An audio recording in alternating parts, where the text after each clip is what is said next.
მივესალმებით ჩვენს მეილებს და მაყურებელს ტრადიციულად დღეს კვირა და ვაგზელებთ საუბარს ბუნებრივია საქართველოში შექმნილ პოლიტიკურ კრიზისზე გვექნება საუბარი და მსოფლიოში მიმდინარე მოვლენებზე.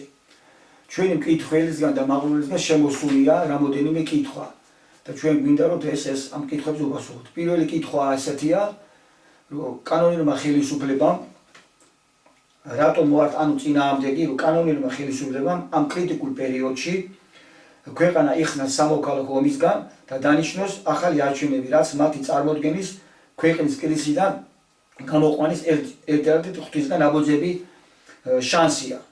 და მეორე ასეთი კითხვაა შემოსული, რითი წარდგა საქართველოს ჩვენ წარმატებულად მოგეხსენებათ იყო გაეროს წასული გაეროს უმაღლეს ტრიბუნაზე, რა საკითხები იქნა განხილული და რა მარტო საქართველოს. აი ამ საკითხებით დავიწყოთ კახა და დანარჩენი მერე. კი ბატონო, მივესალმებით ჩვენს მსმენელს, მაყურებელს. მოკლედ მართალია ტემპერატურა ფიზიკურად დაბალია, მაგრამ პოლიტიკური ტემპერატურა ძალიან მაღლა და მაღლა აწეული. ეს ადგილობრივი არჩევნები, ადგილობრივი ხელისუფლების არჩევნები ქვეყნის პოლიტიკური კურსის შემცვლელი თავისთავად არ არის, ვერც იქნება, მაგრამ აშკარაა რომ სახელმწიფო გადატრიალებისთვის არის გამოყენებული და იქნება გამოყენებული, დაფარული და დამალული არ არის.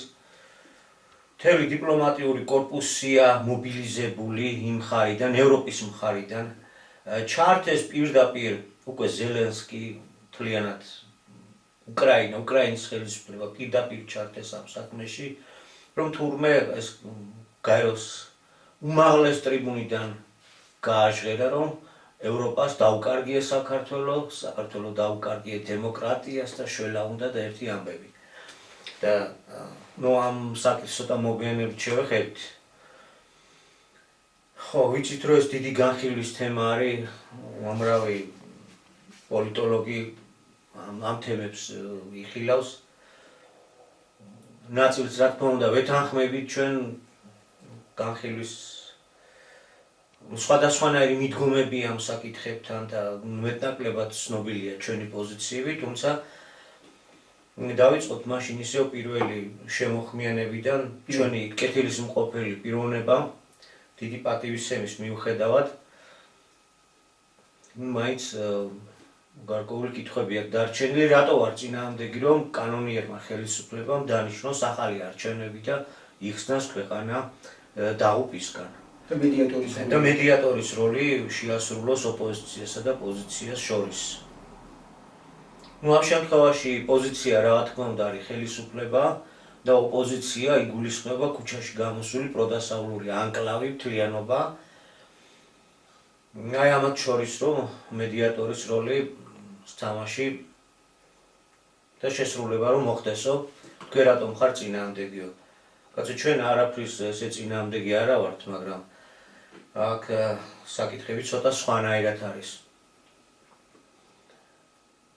კანონიერი ხელისუფლება 35 ადამიანის მიერ არჩეული, რომელმაც დამოუკიდებლობის დეკლარაციას მოაწერა ხელი. ყველაფერს აქვს თავისი რეგლამენტი, თავისი წესი და კანონი.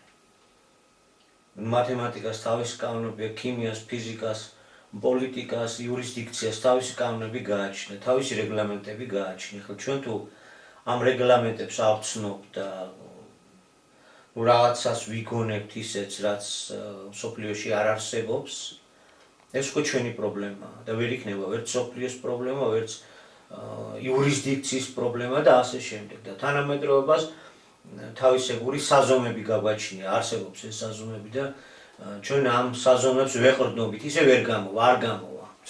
სხვანაირად არსებობს წესები, რომელიც უნდა დაიცვა ხოლმე. თუ შენ ამ წესებს ზედა უყურებ და საკუთარ წესებს ქმნი და მერე საკუთარ თავს კანონიერ ხელისუფლებასაც უწოდებ და ფიქრობ რომ შენ უნდა მოგისმინონ დიდმა ძალება და შენ უნდა გადაუწყვეტო ქვეყანას ბედი, ეს უკვე არის სერიოზული განხილვა, ვერ გამოვა ამ საკითხების, იმიტომ რომ კიდევ ვიმეორებ, ყველაფერს აქვს თავისი წესი და კანონი. 150 დეპუტატი რომ არის, იქნება გავიხსენოთ რაღაცნაირად რომ რამდენი ხსნობა რომ ჩატარდეს, რამდენი დეპუტატი უნდა ესწრებოდეს მას. უფლება მოსილი რო იყოს და იმჟეროს და გადაწყვიტოს საკითხები თანაც ლაპარაკია სახელმწიფო საკითხების გადაწყვეტაზე.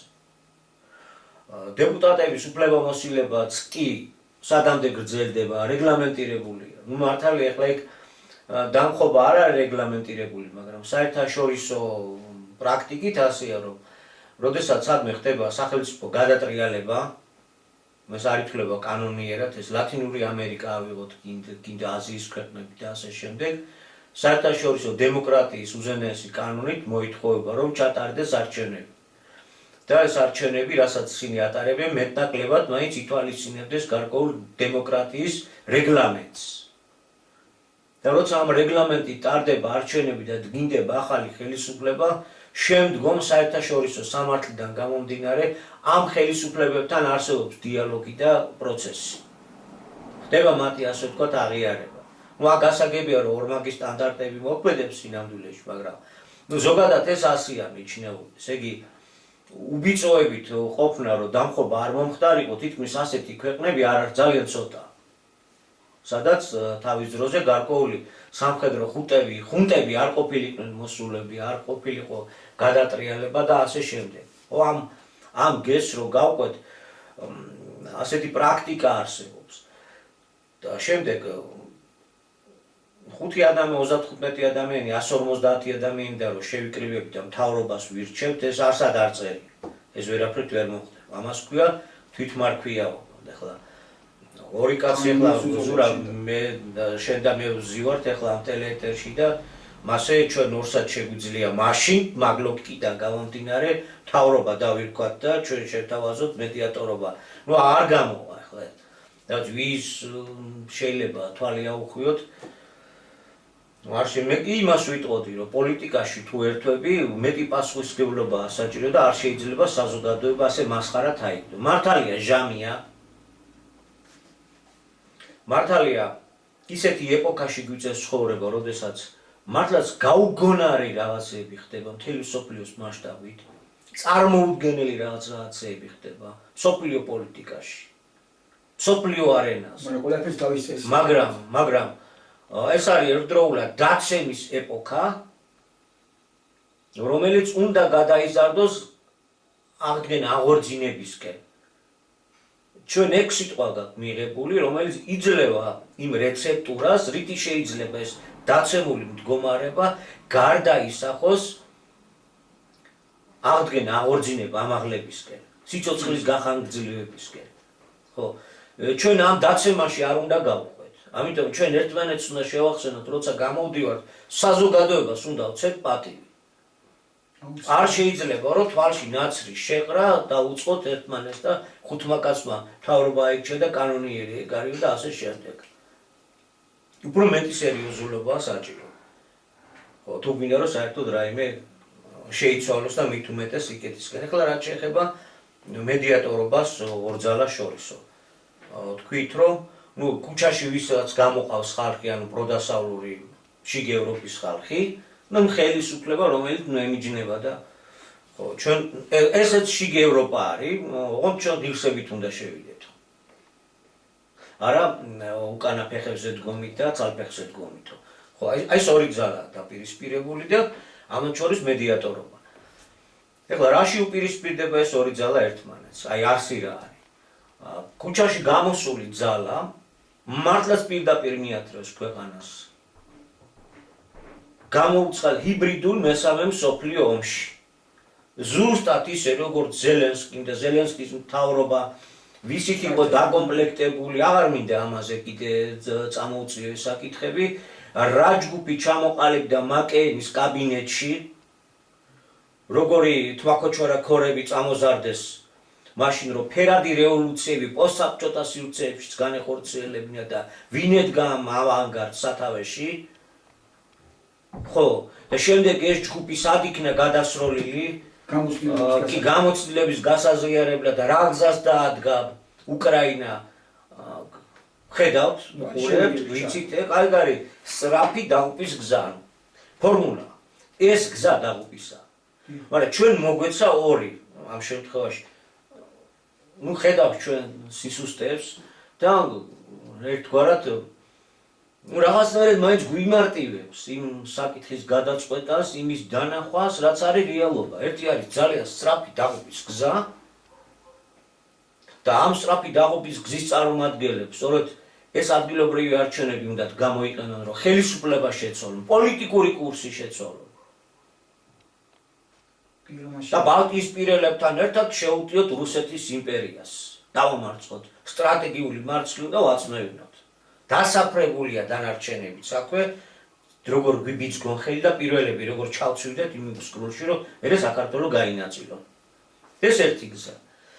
და მეორე გზა, რასაც იგივე შიგ ევროპას წარმოადგენს, ეხლა მართალია უსამშობლოებს უწოდებს არსებული ხელისუფალი ქუჩაში გამოსულებს.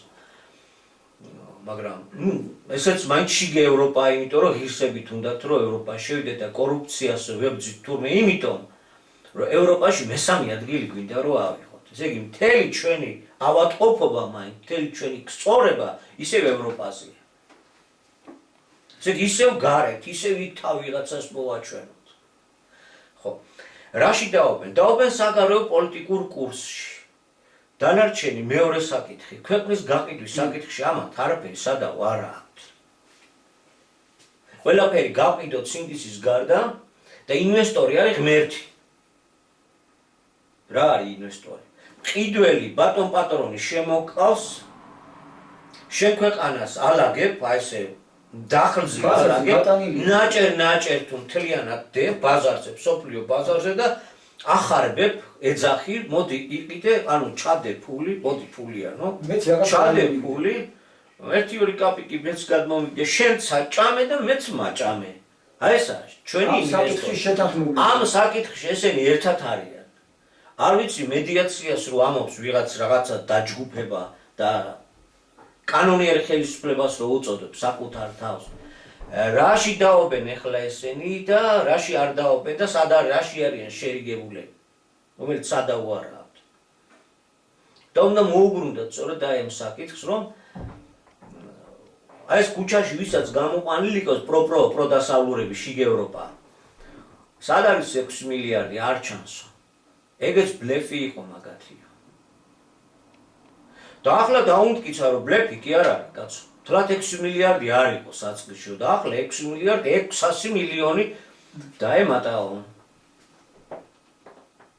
დაიმეტა, ანუ სიტყვა მოუჭრა თავის მოწინააღმდეგეებს. და არსი რა არის ახლა 6 მილიარდისა გისაუბრია და ვერ დავერიდებით ვერავის დიდად ხმები დააკლდება თუ არ დააკლდებათ. ამ ნაბიჯით ქვეყანა უნდა დაიღუპოს, ეს არის ნელი მოქმედების ვებერთელა ნაბიჯის ჩადება, რომელიც შემდეგ საქართველოს საერთოდ სახეს შეუცვლის და მოხდება საქართველოს ერთგვარი ამერიკანიზაცია, ანუ აბორიგენის გაქრობა, ბატონ პატრონის მოსპობა, მოყვება ამ ნაბიჯებს მოყვება ეგრეთ წოდებული სინგაპურიზაცია, ადრეც ხაზი გაუსვით, შევიდნენ ანახონ ინტერნეტში ადგილობრივი უწინვალესი თვალის მომჭრელი კოლოსები როა წამოჭიმული სინგაპურში, იმიტომ რომ საერთაშორისო სავაჭრო ტრანზიტია იქ გადის და ასე შემდეგ რამდენი პროცენტია ადგილობრივი მაცხოვრებელი? 13.9%-ია დარჩენილი. ძირითადად ჩინელები არიან და დანარჩენი სოფლიდან მისული ხალხები. ეხლა აქ რა ხდება? ჩვენ დემოგრაფიულ მდგომარეობაში. აი რა ენაზე ვილაპარაკოთ? ეხლა არიან თითქოს და გულის დამწველები ეგრეთ წოდებული ახლად წარმოჩინებული ბლოგერები, საკმაოდ ავტორიტეტულ გადაცემებსაც აწყობენ, ანუ ესეც პროპაგანდის ერთგვარი ფორმაა სოციალური ქსელების საშუალებით და ასე სვავენ საკითხს, რომ კაცო, ახლა 6 მილიარდი და 6 მილიარდი 600 მილიონი დიდი ციფრია და 500 ჰექტარში როგორ დაეტევაო. ხო, ახლა რაში უნდა ჩადოს, რომ აქ აბრეშუმის გზამ გაიაროს, ტრანზიტისთვის ტერმინალები აშენდეს და ასე ბევრი რაღაც ინფრასტრუქტურა. ჩვენ გვითხრეს პირდაპირ ჯერ ერთი ეს მემორანდუმია და დეტალურად რა და როგორ და რა შეიძლება და ასე შემდეგ არ გვაცნობენ, გასაიდუმლოებულია. აი პარლამენტმა რატიფიკაცია უნდა მოახდინოს და საზოგადოების მსჯელობის საგნად არ ხდება. და ჩვენ ისევ აბრუნებთ ამ კითხვას. ძვირფას აპარტამენტებს რო ააშენებენ თბილისში 500 ჰექტარი პატარა ადგილია. ბოდიშით თბილისი დედაქალაქია და დედაქალაქში 500 ჰექტარი არ არის პატარა ადგილი. გააშლილ ტრიალ მინდორზე ციმბირის თუ რა ვიცი იქით სტეპებში 500 ჰექტარი არაფერია, მაგრამ დედაქალაქში ასეთი რელიეფის პირობებში 500 ჰექტარი ძალიან დიდია. ასევე გონიოს მიმართულებით 280 ჰექტარი უზარმაზარი ფართობია აჭარის, ესე იგი როგორი შეზღუდულია რა ზღვისპირეთი, ნუ როგორი გვიცით და საკმაოდ დიდი ადგილია. და ქართველები აი აქ, როდესაც კი და აქ უკვე არაბული სოფლები აშენებული არის საქართველოს სხვადასხვა კუთხეებში უკვე არის. ამ თესლს რო თესავთ, რო შემოყა მიწას რო ყიდით,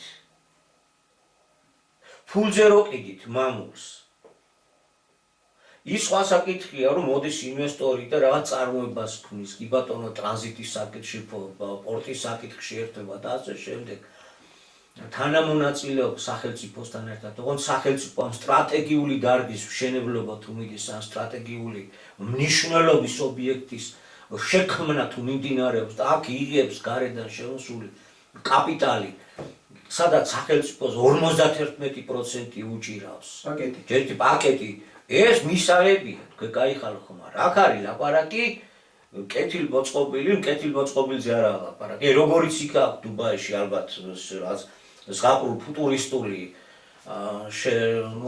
ზემდიდართათვის ნაშენები და დაახლოებით გავს რამეებზე საუბარი, რომელშიც ჩაიდება და ძალიან დიდი, ხო, ახლა რა იყო ბოლოს და ბოლოს, ზეგან საუბრობდით ზურა სინამდვილეში რა სამი საკმანძო სიტყვა თქვა ოცნება. პროგრამული რაც იყო. ახლა ის კი არა რას პირდებით არჩევნებს. ეგ არა, რეალური პროგრამული რა იყო. ერთ-ერთი იყო ის, რომ კახეთში და არა მარტო კახეთში უნდა მოეშენებინათ კანაპლია. ლანის პლანტაციები უნდა ამოგვეყარა ვენახი, ამოგვეძირკვა ჩვენი ხელი და ჩაგვეყარა ნარკოტიკების და ბიუჯეტი შევსება ბიუჯეტი და ეს 5 მილიარდის ინტერესი. ნუ ამაზე დიდი წინააღმდეგობა წავიდა ქვეყნის შინით რაღაც და ეს პროექტი გაჩერდა. თუმცა მოხდა ნარკოტიკების მოხმარების ლიბერალიზაცია და მიგვიყვანა კატასტროფულ მდგომარეობამდე და დღე არ გადის, რომ ნარკომოვაჭრი არ დაიჭირონ და ერთი ამბავია. აი რამოდენიმე წელიწადში ერთი ხელით და გაკეთებული. მეორე საკვანძო, აი ხლა რითი გადავარჩინოთ ქვეყანა და რითი შევქმნათ რაღაც შემოსავალი რა. ეგ იყო სერიოზულ დონეზე, რომ საქართველოს უნდა გამხდარიყო პლანის მწარმოებელი სოფლიო მნიშვნელობის ქვეყანა. ხო და ამით უნდა ჩამდგარიყავით ავღანეთის და ბოლივიის თუ რა ხო წამყვან ქვეყნების გვერდში ხო რა. მეორე საკვანძო მნიშვნელობის საუბარი მიდიოდა პირდაპირ ეთერზე, ღია დაფარულად კი არა კაცო. წამყვან ტელევიზიებში მიდიოდა და რაზე იყო ლაპარაკი. მე ერთი პარტიას ფული უნდა. მე მეტი არ ამქვა, ერთი პარტია გავაწყე, გავაკეთეო, ოცნებაზე იყო ლაპარაკი. ხო. ახლა წარმოება და ის რა ვიცი, მე ხელ შეგიწყობთ, რომ წახვიდეთ გერმანიაში იქ და საქმდეთ. ესე იგი, აქეთ არაერთხელ ხას უსვამთ, რომ აქედან გაძევება, ქვეყანა დაიცალა. ქართველის გაძევება არის პროგრამაში შეტანილი მიზანდანიშნულება. ეკონომიკის დანგრევა მიზნობრივი იყო. ეკონომიკა რო დანგრეული გაქვს, თავისად უნდა ირჩინო რა. ვიღაცას უნდა დაადგენ სახურად, ხელი შემყურეთ, ხო? ეს უკვე საბჭოთა კავშირი ინფორმით დაშალეს, რომ ეს მომხდარიყო. ხო. და შემდეგ რა მოხდა ამ პროცესს ვიცით და კიდევ ერთი ამძრავი ჩაერთო ხელშემწყობი, ეს იყო ვიზა ლიბერალიზაცია. და დიდი ნაკადი გავიდა კიდევ უფრო დიდი ნაკადი გავიდა. გარეთ სამუშაოდ, ევროპელებისთვის, რომ იქ ვიმუშაოთ და ასე შემდეგ.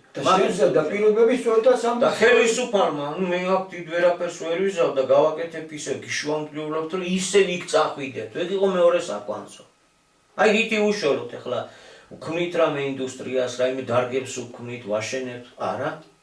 ხელს უწყობთ, რომ აქედან უფრო კარგად გავიდეს ეს ვიზა ლიბერალიზაცია. მოიტანთ ადგილზე უკვე როგორ ვთქვი, ფეთქავი, ნახევრად უკვე უსულო რაღაც წარმოებები, რაც გავგაჩნია, აი ხელი შეგოწწებული გვაქვს და მიწას რასაც ებღაუჭება ჩვენი გლეხი ფერმერი და ამის მოსპობასაც ხელს შეუწყობდა, იმიტომ რომ რთველია კახეთში ამჟამად რთველი მიმდინარეობს, დამკრეფი არ არის, მოსავალი არის, ასე თუ ის იმას დამკრეფიც კი, დამბინავებელიც არ არის. სამკალი სად არის გაკრეფილი კარი? სამკალი ფრიად არის, ხოლო მუშაკი მცირე. ანუ ეს მეორე საკვანძო. გაგიხსნით კარებს იქწადით და აქ ვინ შემოვიდა პარალელურად? კიდევ უფრო დაბალ შემოსავალზე მომუშავე უზარმაზარი არმია დაიძრა საქართველოს. ქართლის ადგილს ვინ იკავებს უცხოელი? ხო, იკავებს უცხოელი. და მესამე რაც წამოაყენეს აი გადამრჩენელი ქვეყნის, რომ აი 6 მილიარდი დავძარი და არაბული სამყაროდან აქ წამოვა და კატარის პრეზიდენტი ჩამობრძანდა და ხო, მოკლედ თამასა იწევდა ისევ მაღლა და რა არის ამ ინვესტიციის არსი? კიდევ ვიმეორებ, ეს რო იყოს რაიმე ესეთი სტრატეგიული მიმართულების დარგის მშენებლობა, სტრატეგიული ობიექტის ერთი ობიექტის, სადაც 51% სახელმწიფოს ხელში იქნებოდა, ამ პროცესს მივესალმებოდით, რომელიც ადგილზე შექმნიდა სამუშაო დასაქმების პირობებს ქართველი დასაქმებული იყო. ეს არის ფეშენებური ზემდიდართა საცხოვრებელი შვენიერ ადგილას, იმიტომ რომ უდაბნოში წყალკოტი ააშენეს, ეს რკინა-ბეტონისა და შემინული წყალკოტის წყალკოტს აკეთებენ უდაბნოში. ამ მართლაც 64-eur ქვეყნის უშენიერეს პირობებში აქ ვერ აშენებენ, მაგრამ შიგვინი ცხოვრობს. ქართული არა. რომ ვამბობთ, რომ ერთადერთი პრობლემაა არის გარკვეული ნაწილი. ერთადერთი პრობლემა კი ბატონო ეს არის უკანონო მიგრაცია და ეს უნდა გავაჩეროთ. უნდა მიეხედოსო. კაცო. კანონიერად ვინ შემოვა და ვიზეც გავყიდით და ვიზეც გაყიდული გვაქვს უკვე. ჯერ 35,000 თურქეთის მოქალაქეს მოქალაქეობა მიენიჭა ადრევე. მე ადგილბინადრობის უფლებას როგორ ვარიგებთ და როგორი ტემპებით შემოყვავს. ეს ალბათ უფრო ცალკე განხილვის თემაა კიდე. იმიტომ რომ საერთოდ მიგრაციას აქვს ორი საფუძველი. ერთის ფორმაცია იწვევს მიგრაციას, კოლონიალურ მდგომარეობაში ქვეყნებში არის სიდუხჭირე და გაუბედურებული ხალხი, რომლებსაც არ ეძლევათ საშუალება, კი, გადაადგილდეს, ავიდეს, აი ზუსტად ისე, ჩვენ რომ დაგვინგრიეს წარმოება, მრეწველობა და რო წაველით და ოჯახებში შინამოსამსახურება დავადეკით. ანუ ეგ ერთი მასაზრდოებელი შენი ადგილიდან სხვა ადგილზე წასვლისა, სამშობლოდან წასვლისა, მიგრაციის ერთი საფუძველი და მეორე საფუძველი არის პოლიტიკური, სოფხედველობრივი. იმისაც რომ ახალი მუტანტი გამოვიყვანოთ, იმისათვის რომ ერების შორის სხვაობა მოშალოთ, წავშალოთ და გავაუქმოთ, საჭირო არის აღრევა, მასების აღრევა, ერთმანეთში შერევა, რაც ყველაზე დიდი ძალით მიმდინარეობს ევროპაში. ევროპა ამის მაგალითი. როგორ ხდება ერთმანეთში რასობრივი, ეროვნული, სარწმუნოებრივი აღრევა, აზელა ერთი მეორეში. ეს არის ევროპა ის სახარში ქვავი, სადაც ჩაგდებული ერი, მით უმეტეს მცირერიცხოვანი, უნდა გაქრეს, გაითქვიფოს. და ახლა ისე მინდა მოუბრუნდე ეროვნულები ვართ და რაც კანონიერი ხელისუფლება ვართო და გაცხადებულია ამ პატარა ჯგუფს გაცხადებული, რომ საქართველოს დიახაც ევროკავშირში უნდა ინტეგრირ უნდა წავიდეთ. აი იქ რა გვინდა? და სხვათა შორის აი იმ ევროკავშირის წამყვანი ქვეყნები, გერმანია, საფრანგეთი, მაგრამ ვერ გაუძლო. ყველა რესურსი ჩვენს შევხედოთ რამხელა გამოსვლა. რა პრობლემები აქვს და ჩვენ როგორ გავუძლო? კი, რა თქმა უნდა, აი საკითხებია და ხო და აი აქ ისმება კიდე რანაირი ეროვნული კანონიერებაზე აღარ ალაპარაკი. ან ეროვნულები ჩვენ ვართ. რანაირი ეროვნული ხარ, როდესაც შენს გიწერია ფაქტურად საპროგრამო განცხადი გაკეთებული, რომ დიახ, ნომერ პირველი მტერი რუსეთია და ჩვენ ევროკავშირი. და როგორ უნდა შეასრულოს მედიატორის როლი ამ ფონდზე? ევროკავშირია სწორედ აქ მეორე, ასე იგი, ტალღა, მიგრანტების ორი ტალღა არსებობს. ერთი ბუნებრივად და სოციალური მიზეზებიდან გამომდინარე, ფორმაციით, მახინჯით, კაპიტალიზმიდან გამომდინარე, მიგრანტი ხდება ადამიანი და მიდის იქ, მონათემსახურება და მეორე ეს არის მიზნობრივი პოლიტიკა, რომ ეს მიგრანტები რაც შეიძლება ბევრი შეიყვანოს, რომ გადააგვაროს იქ თეთრი მოსპოს, ბრანგი მოსპოს, ის ერთმანეთში აურიოს და მე ეს ჰიბრიდი რაღაც მართვადი სივრცე შექმნას. ხო, აი ეს არის რა და ნუ ახლა ვის რა მედიატორობა უნდა გასწიოს ვინმე. აი ეს ორი ძალაა. ერთი სწრაფი სიკვდილის, მეორე ნელი სიკვდილის. ამ ნელ სიკვდილში, ანუ ინვესტორის გაგებასთან, ესენი ერთნი ვართ, მაგრამ ერთი სწრაფ სიკვდილის გზაზე გვაყენებს პოლიტიკური კურსის შეცვლით და მეორე ამ შემთხვევაში უფრო გამართლებულია მეორის პოლიტიკური კურსი. რაც შეეხება ახლა არჩევნების თემატიკას. არჩევანი გაკეთებული აქვს ერთ 2 მილიონამდე ადამიანს, 1,907,000 ადამიანს ხელმოწერით აქვს ნება გამოხატული და ამ ხელმოწერების ბლანკს, რაზეც ხელი აქვს მოწერილი თავის დროზე, აწერია გადარჩენისთვის. და გადარჩენისთვის ქვეყანამ რა უნდა გააკეთოს, იმაზე აქვს ხელი მოწერილი. ნეიტრალიტეტი, განსაკუთრებული სტატუსი და ეროვნული საფუძვლების გამოცხადება ფორმაციის შეცვლის ერთობლიობით. და ეს ხელმოწერები თავისი შინაარსით არ არის ადამიანის გონის პროდუქტი. ეს დროის მოთხოვნა.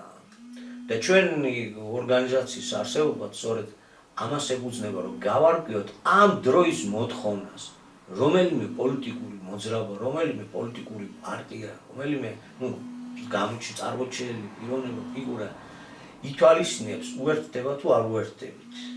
თუ ისევ გვინდა რომ იდოს და მტვერი კონდეს ზედადებული. არადა როგორ არის საქმე. გადავხედოთ ახლა გაეროს ამ ძალიან დიდ ფორუმს, რომელიც წელიწადში ერთხელ ეძლევა. მსოფლიოში ამხელა ფორუმი არ აქვს. მთელი ქვეყნის წარმომადგენლები, ერების წარმომადგენლობა თავს ვიყრით იქ, იხრიან. ხო, ახლა რამდენად ქმედით უნარიანია გარო, ეს სხვა საკითხია, სასურველთან ძალიან დიდი მანძილია, ესეც გასაგებია, მაგრამ რაც არის ეს არის და აქაც ჩნდება გარკვეული სახე და ჩვენი წარმომადგენელი იყო გამოსული და ძალიან მოკლედ რო არ შევაწყინოთ ჩვენი მსმენელი, მოკლედ შევეხებით ამ თემასაც ახლა. დანარჩენი ამ ადგილობრივ არჩევნებზე რა უნდა ვთქვათ, მიდის გაცხარებული წინასაარჩევნო დებატები, სანახაობა ასეა თუ ისე არის სპექტაკლისთვის, სცენარიც დაწერილი. არ მოგვაკლებთო სანახაობა. ეს სანახაობა არ მოგვაკლდება, ამ არჩევნებით პროლეტარი გროშებს მიიღებს, მეტი არაფერი, თუმცა იმ გროშებსაც სასწრაფოდ დაგვახარჯინებს, საგანგებოდ გაძვირებული ცხოვრება. ხო, შორს ვერ წავალთ ამ არჩევნებით, თუმცა არ უნდა მოხდეს ისე, როგორც ჩაფიქრებული აქვს, ეს არ უნდა გადაიზარდოს სამოქალაქო დაპირისპირებაში, პოლიტიკური კურსის ისეთ ცვლილებაში, რომელიც ქვეყანას ჩართავს უკან დააბრუნებს ჩართავს დიდ ომში და ამ ომიდან უკვე საქართველო ვერასოდეს ვეღარ გაიმართება. მარტი მომრავლებლად დაგშვიან. ეს არ უნდა მოხდეს. მაგალითი აი უკრაინა არ ვიცი ახლა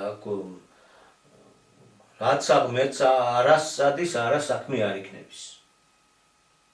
მართალია ყველგან ჩვენა ვართ, ყველგან ჩვენ მივიწერთ, მაგრამ აქ სადღაც ღმერთიც არის, ღვთის ხელიც არის. ამას დანახვა უნდა, ამას შემეცნება უნდა. შევხედოთ ახლა ამ გაეროს დიდ თავყრილობას, რითი იყო გამორჩეული. ხო, ჯერ ჩვენ რითი ვიყავით გამორჩეული. გარდა იმისა, რომ ჩვენ ისტორიაზე გარკვეული რამოდენიმე სიტყვი თქვა, ჩვენმა პრეზიდენტ ყაველაშვილმა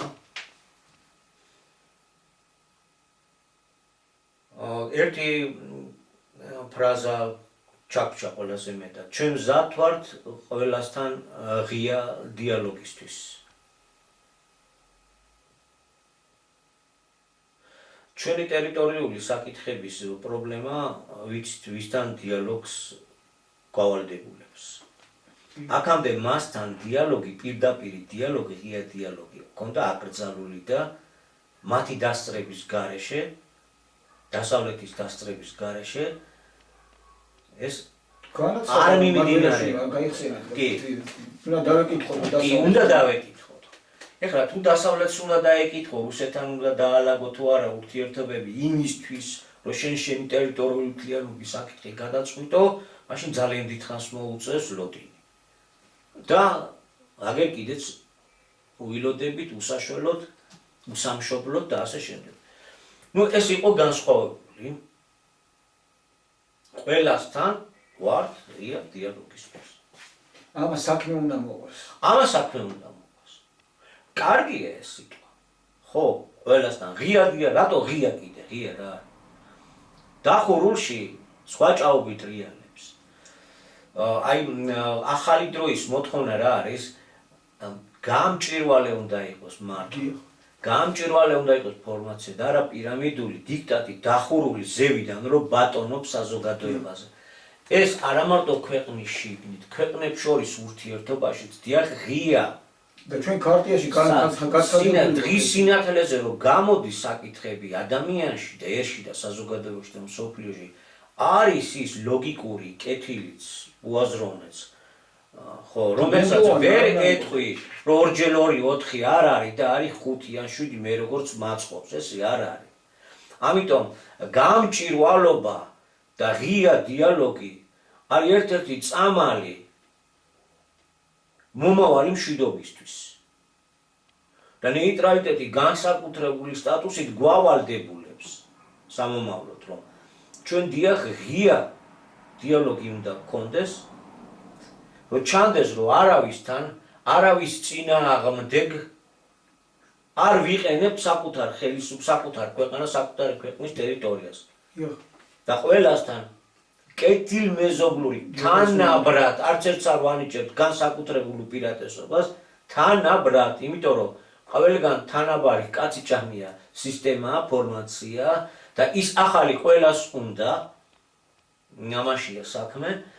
და წონასწორობა, ცენტრის როლი თუ გინდა ითამაშოთ, არა და გინდა არ გინდა ეს ადგილია და ესეც უწევს, იმიტომ ლაპარაკობს ამ ენით.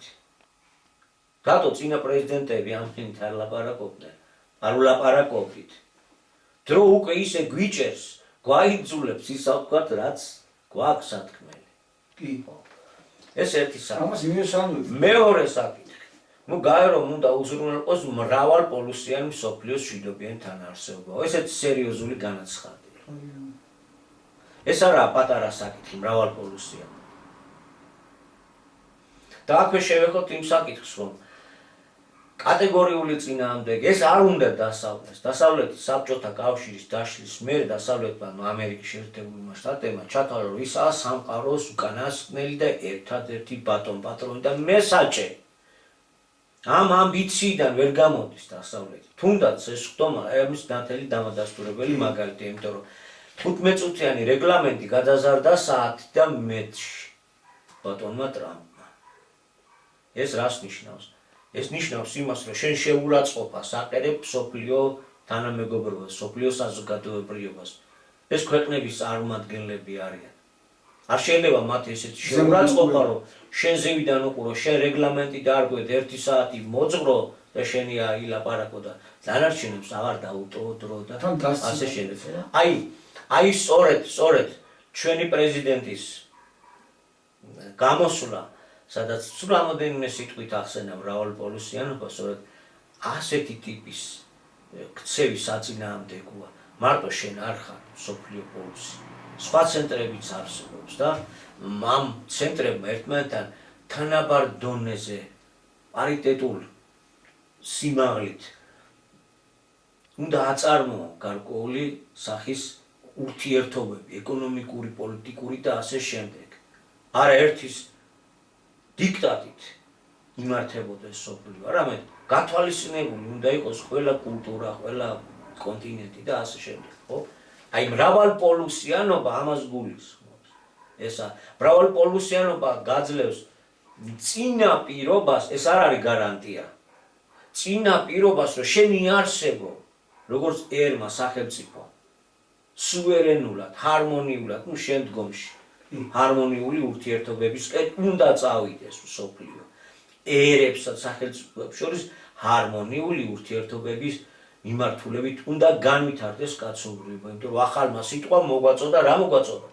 ადამიანი ერი კაცობრიობა ეს არის ღვთაებრივის განსახიერება, სამი ღვთაებრივი ორ წარი, მამაძე და სულიწმინდას ყოვლის მომცველი, აი დედამიწაზე სამი ღვთაებრივი წარმონაქმნი ადამიანი ერი კაცობრიობა და არც ერთი ხელის ხლება და გაქრობა არ შეიძლება ერების მოსპობა მასონურ კოსმოპოლიტური გზით გამოიწვევს დედამიწის ცოცხლის დაუპას მოსპობას. ესე მომავალი იმაში რომ ფორმაცია უნდა უზრუნველყოს თითოეული ერის სუვერენიტეტი. მოვიდა დრო ყველა ერმა თვითონ და მარტო აი ეს უნდა მეთქვა, ნუ მოგველიდება ამის თქმა. ღია და თამამად რომ ეს სწორედ ეს არის განსაკუთრებული დროის მოთხოვნა ახალი რომ ყველა ქვეყანა, ყველა თავის ხალხმა უნდა მართოს. ამიტომ ეს მრავალპოლუსიანობა ამის საწინდარია. და როდესაც ჩვენი წარმომადგენელი გადის ამ მაღალ ტრიბუნაზე და ამას ახსენებს, უბედავთ და ამას უბედავთ. გაცხადება ხდება სოფლიო. როდესაც ის ვერ ეგუება ამ მრავალპოლუსიანობას, ის ცდილობს რამენაირად ის დიქტატურა წარმოავლინოს, გამოაჩინოს, ის მხეცის ბუნება გამოავლინოს ბოლო დონეზე. თუმცა ის ზალა არ აქვს ფიზიკური. მაგასაც კარგად ხდება. ამიტომ ეს ფუყე ლაპარაკი უკვე ლაპარაკად რჩება რა. ხო. ამასაც აქვს ადგილი. რა იყო კიდევ მნიშვნელოვანი? ახლა ტრამპი მიდგა და ძირითადად მე როგორც ვიცი, აკრიტიკა ევროპის პოლიტიკა, ევროპელების პოლიტიკა მიგრაციასთან დაკავშირებული, რომ როგორ არის გაზრდილი დანაშაულები და ძირითადად დანაშაულის ზრდა მოდის მიგრანტებს, ესე იგი შესული მიგრანტები არიან კრიმინალები. ამით ირიბად ტრამპი ლანძღავს აზიისა და აფრიკის ქვეყნებს. ესე იგი კრიმინალის წყარო ხარ თქვენ დაბლა მდგომნო. ეხლა მე რა უნდა მისმინოთ. და ევროპას როგორი მუხთალი პოლიტიკა აქვს ეს მიუშა თავის ნებაზე მიგრაციის საკითხები და როგორ გაეზარდა კრიმინალი. აი თვითონ როგორ ზრუნავს ამერიკაზე, როგორ უნდა დაალაგოს. მოდით ახლა ამ საკითხს სხვა კუთხიდან შევხედოთ. როდესაც ქვეყნები ნეოკოლონიალურ მდგომარეობაში არიან, როდესაც ქვეყნები იძარცვებიან, როდესაც ქვეყნებს არ აქვს საკუთარი ტერიტორიაზე სუვერენული ეკონომიკის ჩამოყალიბება, ეროვნული ეკონომიკის შექმნა, როდესაც მასობრივია უმუშევრობა, როდესაც ტრილიონობით დოლარის ღირებულება ჩალის ფასად გამოგაკ ეზიდები, ეს გაუბედურებული, გაღატაკებული მასები კი ბატონო მოგაწყდებიან შენ. ის კი არ არის დამნაშავე. ეს ფორმაცია აყენებს იმ ადამიანს ერთგვარი დამნაშავის როლში, თავის გადარჩენისთვის ის ყველანაირი გზას ეძებს და სულიერებას აცლი. ხო? აბა შევხედოთ რა სულიერება მოდის ევროპიდან, LGBT, ევროამერიკიდან. ავიღოთ ის თამაშები, რითაც მოგწამლეს, უკვე ბავშვები მოგვიწამლეს. ძალადობა, ძალმომრეობა, ხოცაჟლეტა, ხო? აი რა სულიერებას უქადაგებ. ავიღოთ ფილმები. ფილმი ხო თუ ზარმაზარი პროპაგანდის საშუალებას, ჰოლივუდიზმი, ავიღოთ რა სულიერებას უნერგავთ და რა სველოდებით ამ შემთხვევაში. ჩვენ ამ ხალხს ამ მასებს ვითრევთ კრიმინალში, ნარკომანიაში. მე ვიგივარ და ვიჭერთ. და თავი ისე გამოყავს, რომ თითქოს ჩვენ კარგები ვართ, აი რა ცუდები არიან. ანუ ირიბად ამ საათიან საუბრით. ფაქტიურად ლანძღა დანარჩენი სოფლიო.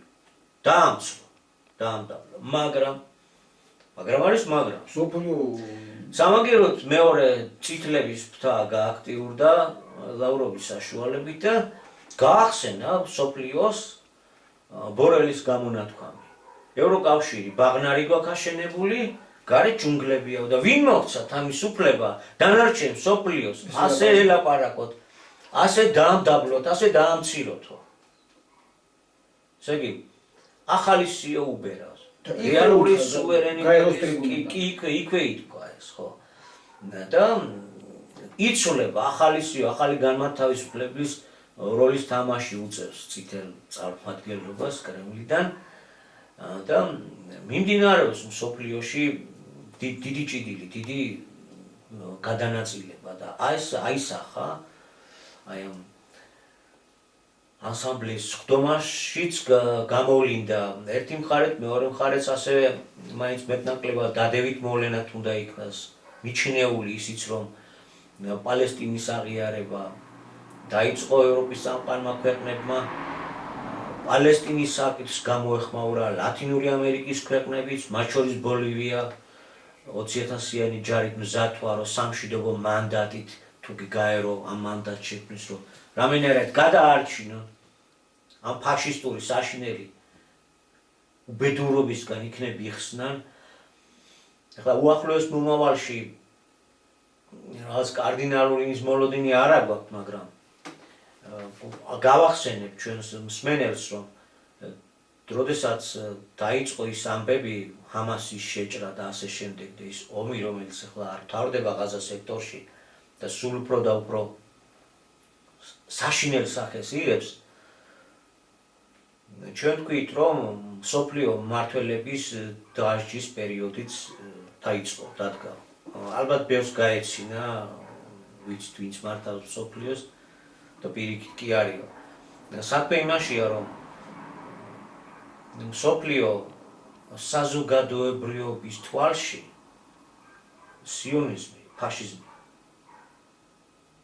მოშიახი ვისი დასმაცონად იქ დაჩქარებული წესებით ხალხის დახოცვის ხარჯზე ის ვერ იქნება მხსნელი და ვერავის ენა ვერ მოუტრიალდება, რომ ქრისტია და მხსნელია. უკვე წინასწარ მსოფლიოს უმრავლესობის თვალში სიონიზმი ის არის, რაც აქციელიც აქვს. ეგ არის ფაშიზმი, სხვა არაფერი. და თვითონვე ამ როგორ შეიძლება ერთ ტერიტორიაზე ერთ ნაწილს ყველაფრის უფლება ჰქონდეს და მეორეს არაფრის უფლება, სიცოცხლის უფლებაც არა, იქ ცხოვრების უფლება არა. ევროპისგან დევნილი ებრაელობა პალესტინელებმა ევროპელების მიერ წარმოებული ფაშისტური პოლიტიკით დევნილი ებრაელები დიდი სიხარულით მიიღეს პალესტინელებმა თავის დროს. და ახლა წამყვანი ქვეყნის მხარდაჭერით, ამერიკის მხარდაჭერით და არა მარტო ამერიკის მხარდაჭერით, მთელი ევროპის მმართველი წრეების მხარდაჭერით პალესტინელების გენოციდს ატარებს სიონისტური რეჟიმი. ებრაელებს ეკუთვნით სახელმწიფო. ებრაელ ერს აქ დამსახურება კაცობრიობის წინაშე, ისე როგორც სხვა ერებს. ამ ერს აქ გარკვეული მეტად გამოკვეთილი ესეც მსჯელობის სხვა თემა არის. იქ სადაც ნათქვამია, რომ ეს რჩეული ერიაო, დიახ, არის აქ საკითხები, რაზეც შეიძლება მსჯელობა და დასაბუთება, მაგრამ ასევე პალესტინელებსაც უეჭველად ეკუთვნით. ახლა ევროპის წამყვანი ქვეყნების მიერ პალესტინელების საკითხის აღიარება წინ გადადგმული ნაბიჯია. თუმცა ეგეც გასარჩევია საქმეთ იქცევა თუ არ იქცევა. და ჩვენ უნდა შეუტრიალოთ ახლა. ეს არის გამოცდა, ეს არის ჟამი. როდესაც ამ ფული უნდა არჩიო, ან სული უნდა არჩიო. აი ესე ზოგადად ვთქვათ. ხო, იმიტომ რომ ახლა ფული უფლის საწინააღმდეგოდ მუშაობს. ფული უნდა ჩადგეს უფლის სამსახურში. ფულის სისტემა. უნდა ჩადგეს ეს კიდევ სხვა საკითხია, სხვა ფორმულა, არა. ზოგადად ჩვენ ყველა ახლა ვდგევართ ამ დიადი არჩევა მთელი მსოფლიო. ამ ფულის მონები ვრჩებით და ამ ფულიდან გამომდინარე ვიწყებთ, ეს ჰიბრიდული მსოფლიო ომი, ეს გაჯანჯლებული ომი, აქ შეკრო კარგად მიყვარს ფული დევს, ფულის საკითხებია. თურქეთს აქეთ რო უჭირავს თვალი მესხეთზე და მიტაცება რო უნდა. წინა გადაცემაში ხაზი გავუხსნით, რომ ჯობია ერთი კეთილი საქმე მაინც გააკეთოს და რელიგიური სოლიდარობა გამოიჩინოს და იმ პალესტინელებს მიახმაროს თავისი ძალა. კი, საკითხი. აქეთ საქართველოს მიტაცებას თავი დაანებოს, ისეც ბევრია აქ მიტაცებული თურქეთს და იქ მიხედოს და ანალოგიური უნდა გაუმეოროთ კატარის წარმომადგენლებს და არაბული წარმომადგენლებს. თავში რო არიან, ფულის ხალხი რო არიან, ფულის სისტემაში რო არიან, ჩაფლულები. რამდენად გულწრფელია მათი რელიგიური გრძნობები, როდესაც მათ ყურის ძირას ამხელა გენოციდს აქვს აქ ადგილი. თავი დაანებონ საქართველოს ყიდვა მითვისებას, ყიდვა მითვისების პროგრამას. თავი დაანებონ. და ჯობია გააკეთონ კეთილი საქმე, მხარი დაუჭირონ პალესტინელებს, რომ გაჩერდეს რამენაირად ისის ხვლელი გენოციდი. მაგ საკითხში გამოიჩინონ სიმტკიცე. თუმცა ინფორმაცია ასეთია, ხონჩი ჩვენ გვაქვს გატანილი, ჩვენ ვყიდით ჩვენ სამშობლოს და ახლა როგორ გინდა იმათ ედაო, როდესაც ამას ჩვენ თვითონ ვაკეთებთ. ესაა პრობლემა. არადა გაყიდული, გასხვისებული, კი. მიტაცებული და ასე შემდეგ ეროვნულ საკუთრებაში გვაქვს გამოსაცხადებელი და დასაბრუნებელი. ეს პროგრამული ხო. ახლა ჩვენ გვინდა ვთქვათ, რომ მსოფლიო მოწინავეები ვართ. სიტყვით. რადგან ეროვნულს ახლა ასე ცდილობენ დაყონ. რო არიან ეს უსამშობლოები და უზნეობის მიმართულების და რაც რის ტყვეობაშიც ევროპაშია მოქცეული ადამიანი. იქ რაღაც მიდის ფორხიალი, მაგრამ ჯერ გამოხსნის ღია ნიშნები არ იდება, ფორხიალი მიდის. და არის მეორე მსოფლიოს მეორე ნაწილი, რომელიც ამობს, რომ არა, მე ადამიანად უნდა დავრჩე და მაგზაზე არ წამოვა. მაგრამ იმას არც ერთი არ ამობს. რა მიიყვანა ევროპამ აქამდე? ფულის სისტემა მიიყვანა. ფული, რომელიც უფლის სულიერების საწინააღმდეგოდ მევახშეობა და ასე შემდეგ კაპიტალისტური ერთერთება და საბოლოო შედეგი არის LGBT და ის ყოფა, რასაც უყურებთ. ეს მიმართულება ისე ციდან არ ჩამოფრენილა. ეს სოციალური მოვლენაა, რომ ათეისტური, ფული გამორჩენა, რაც შეიძლება გავდიდრე, მივითვისო, თუ ეს ცხოვრება ის წესია დანერგილი. ბოლოს LGBT-ი მთავრდება. ჩვენ ამ კონსერვატიზმით ჩვენ გვინდა რომ დროში უკან დავატრიალოთ სამყარო და არ ეს არ მომწონს, იცი რა არ მინდა და მოდი რა ამ დროს ჩვენ უფრო მეტად LGBT-ები ვართ. ჩვენ სამშობლოს ვყიდით ქრისტეს ჯვრებით და ხატებით.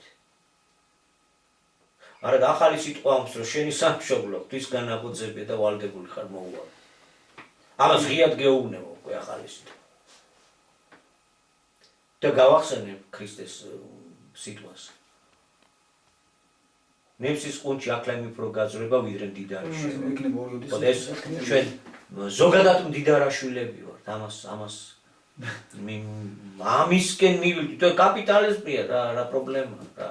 იმის წილში, ამის წილში ეს 6 მილიარდიც აქ მონამატხორებს ის გვახარებს რომ აცას ამოკრეფავთ იქ ასე იქნება, ისე იქნება, ფული და ახლა ეს ფული რომ მოაქვს, იმათ დავდებთ უკან და სამშობლოს ყიდ თამაშია საქმე. ხო, ეს საკითხები გვაქვს გადასაჭრელი. თუ ამ საკითხს არ გადავჭრით, აი ნელს სიკვდილს უყურებთ და დავინახავთ. უფრო და უფრო მომრავლდება უცხო და აღმოაჩნდა, რომ ქართველი არის უმცირესი. და მაშინ რა გვაქვს ხელთ გვაქვს 2 მილიონი ხელმოწერა დოკუმენტი ჯერ ნეიტრალიტეტს უთხრევთ. გეგონება ვიღაც დირიჟორმა ხელი აუქნია, რომ ნეიტრალიტეტი არ ახსენოთ და ამ მიმართულებით ვინახავთ. ხო, ამ სიტყვის ხსენება არ შეიძლება. შეიძლება მივდგეთ ყველა მიმართულებით ბოდიში და ვლანძღოთ დედამიწის ნებისმიერი მართველი ტრამპიდან დავიწყოთ სი ძინპინამდე და ასე შემდეგ, მაგრამ ნეიტრალიტეტი არ უნდა ვახსენოთ. ეგ არ შეიძლება. ეს ფუნდამენტური საკითხი გაურბია. მეორე, აი 1,900,000 ადამიანს ხელი აქვს მოწერილი ეროვნული საკუთრების გამოცხადებაზე და კიდევ ის რომ ჟამია. ამის ხსენების უფლებაც როგორც აჩანს, გარედან ჩამოგვართვეს და ჩვენც ვიცავთ. არ გამოვა მოვლენის უარყოფით, არ გამოვა დოკუმენტის გამოყენების გარეშე ცალ-ცალკე მოქმედებით. თუ არა აგერ ვნახავთ, აგერ არჩევნებით და აგერ ხვალიდები დღეს გათენდება. ნუ ალბათ უკვე დროც საკმაოდ შეზღუდული გვაქვს. დავამატებდი კახა საკითხებთან დაკავშირებით უფრო მექნება ჩვენს მენელთან საუბარი. ნუ ცუდად რომ არის ჩვენი საქმე ამაზე გვიჭერს საუბარი. და მე მინდა ყურადღება რატომ გავამახვილო დღევანდელ იმ მართლ კლანზე მდიდარზე. ალბათ მიგვხვდება ჩვენი მსმენელი მაყურებელიც ვის გულისხმობთ ამ ნაწილში. რომლებიც ფიქრობენ დღეს ანუ თავისი გაიტანეს, მიაღწიეს თავისი მათი გაგებით და ანუ გამდიდრე აღარაფერ არ დიახ. ახსენე წერან რომ ამიტომ იქნა თქვა რომ აქ უფრო ადვილად გავზრდება ნემს ვიდრე მდიდარი შევა სასუფეველშიო. ანუ მე მინდა ბატონი აგაკის სიტყვები რაც 29 წელიწადი ქართული საზოგადოებას არა მარტო ქართული საზოგადოება ამ საკითხებზე საუბრობდა. ეს გავახსენო. რაც მართლაც დღეს უკვე ხდება. ეს თვალსაჩინო მაგალითები ხდება. სოფლიო მასშტაბით რა თქმა უნდა ჩვენს ქვეყანაში ჩვენ ვერაუბრობთ. რომ საქართველოს თუ ცეცხლში გაეხვია, ვერავინ გადავრჩებით. სოფლიო თუ ცეცხლში გაეხვია რის პირობების დღეს მიმდინარეობასაც, ლოკალურად აქ-იქ წერტილში, მით უფრო ვერ გადავრჩებით. ქართველი ერი თუ დავეღუპეთ, ამ ჩემ დიდარ ქართველებსაც, დღეს ამ დიდრებსაც, როგორც იტყვა, ქათმები ზეწა აკლავენ. აი ამ სისტემების პირობებში მათი ეს ბედისწერა გადაწყვეტილ განსაზღვრულია. ამ სისტემის პირობებში. ეხლა რა თქმა უნდა პოლიტიკური კრიზისია და სად არის გამოსავალი? და გამოსავალი სწორედ ისევ ახალი სიტყვა გეუბნება ახლასუროთ ღმერთს, მის მოწვდილ ძეს სიტყვას. რაზეც საუბრობთ ამ 29 წელიწადი. ბატონო გაგის მეთაურობით ჩვენ ეხლა ეს ხალხი, ეს ჯგუფი შეუძლია ჩვენი ამ მდგომარეობის შეცვლა სასიკეთოდ. ანუ გადარჩენა. ეს კიდე მიიღწევა მხოლოდ სიყვარულით, ეროვნული თანხმობის მიღწევით, ურთიერთი მიტევებით, ანუ ზოგადად ბოროტების დაგდებით. ეს არის პოლიტიკურ ფორმაციის უცვლელობაზე გადის, რაზეც გვაქვს ხელი მოჭერილი ქვეყნის უმაღლეს წარმომადგენლობას. და ღმერთს არც ერთი ადამიანის დაღუპვა არ სურს, არც დიდრის, არც ღარიბის. ხომ ჟამია, მაგრამ ჩვენი ძველი ცნობიერებით, ანუ არსებულით, რაც ახლა გაბატონებულია, ასე მივიჩნევთ, რომ თუ ჟამია, მაშინ ეს სამყარო უნდა დაიუპოს, გაქრეს, დაიშალოს. ვერ ერთად ყველას დაგვაყენებს, გაგვასამართლებს, ვის კარგად ვლოცულობდით და სული სუფთა გვაქვს მარადიულ ნეტარებაში, დანარჩენი დამთავრდა. ესე იგი, მერტი მოდის, რომ ყველა უნდა, ეს სამყარო უნდა დაამთავროს. ახალი ის არის, რომ სწორედ ეგ არის ახალი, რაც აქამდე არ ვიცოდით.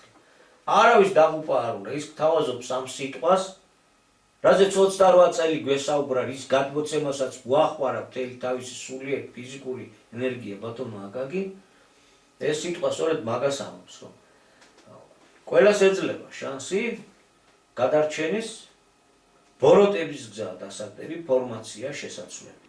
რომ სიცოცხლე გახანგრძლივდეს და კაცობრიობა გადავიდეს განვითარების ახალ საფეხურზე, ნეობრივად მაღალ საფეხურზე ავიდეთ. ჩვენ ტექნიკურად მაღალ საფეხურზე ავედით, მაგრამ ზნეობრივად ვერ ავყევით, მაღალ საფეხურზე ვერ ავედით. აი ეს არის. ყველას გადარჩენის შანსს გაძლევს. ეხლა ამან მიიღებ შენ თუ არ მიიღებ, თუ აიკვიატებ, რომ არა ყველა უნდა ამოწყდეს, მერტი უნდა მოვიდეს და მოკლას და დახოცოს. ბატონო აკაკი, ეს კითხვა თავიდანვე დასვა.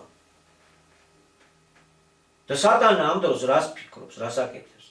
სატანა დავღაუჭებულია, რომ დედამიწა გადაარჩინოს, დედამიწას სახელმწიფოებით ეცინი შეინარჩუნოს და ქრისტე მოდის და ხოცავს. ნუ ასე აღარეული გვაქვს ეს. არა, ხო, ვერ გვექნებოდა ამაზე ისეთი წარმოდგენები, მაგრამ ამ დროში არ აღმოჩნდებოდა, ამ დროში კიდე ეს კითხვები დასვა და პასუხი უნდა გაგოცა, კეთილი უნდა ვინებოთ ეს პასუხები, გავცეთ დამოუკიდებლად. ისე კი არა, რომ მეტვინს არ ვამუშავებ და აბა მოდი რას მეტყვის ეხლა ის ვიღაც გაკერპებული რომ ყავს.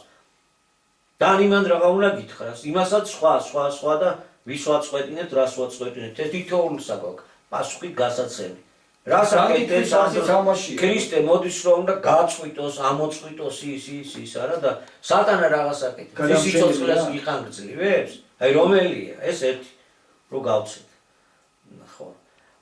და აპოკალიფს დავატრიალებთ, ჩვენი ხელი დავატრიალებთ რა. იმიტომ არის კახაი დავასრულებ ამ ჩემ აზრს, რომ იმიტომ არის საკითხი ან ვიქცევით დროის მოთხოვნებს ვაზრობ და გადავჩებით, ან კიდე დაგუპო ისედაც ხედავთ ნიშნები ყველაფერი. და სწორად რატო გავამახვილეთ დღეს ახლა ამ საკითხზე ყურადღება და განსაკუთრებით დიდრებზე. გავიხილოთ ახლა რა ხდება. რამდენი დაიჭირეს მართველი ეს დიდალი და რამდენი ეს პროცესი მიმდინარეობს ჩვენი ქვეყნის შიგნით ლაპარაკობ და სწორად დღეს უნდა გაიგოს. სწორედაც სირაქლემის პოეზია აღარ გვიშველის. დღეს საერო და სასწორ ხელისუფლებას უნდა გაიგო. დიდება პირველად ვისაც გულისხმობს ჩვენ მაყურებელი კარგად მიხვდება, კვლავ. ასეთი მეთოდებით, რითაც ვცდილობთ მდგომარეობის გამოსწორებას, ასეთი მიდგომებით, პირიქით საკუთარი დასასრულის დღეს ვაჩქარებთ და აი ეს როგორ დასაფიქრებელი უწევასაც მათ ვის დღეს მართლებაშია. და ჩვენ ეს შეგვიძლია აქედან ეს სიტყვა მივაწოდოთ და უთხრათ ჩვენ მსმენელს და მაყურებელს. ვფიქრობ დრო ამოგვეწურა. მადლობას მოვუხმით ჩვენს მსმენელს, მაყურებელს. ჩვენი სათქმელი ეს არის, ამ სათქმელს ვცდილობთ ყოველ კვირა გავაგრძელოთ. კითხვებით შემოდის და არ მოვაკლოთ, შეიძლება ბევრს ეს არ სიამოვნებს, რასაც ჩვენ ვლაპარაკობთ, რა კუთხითაც ჩვენ ვდგებით, მაგრამ ჩვენ მოვალეობა ეს არის. დანარჩენი ვნახოთ უკეთეს იმედის, უკეთეს მოლოდინით, მემშვიდობებით. მალოთ. მადლობთ, მოვალ შეხვედრამდე.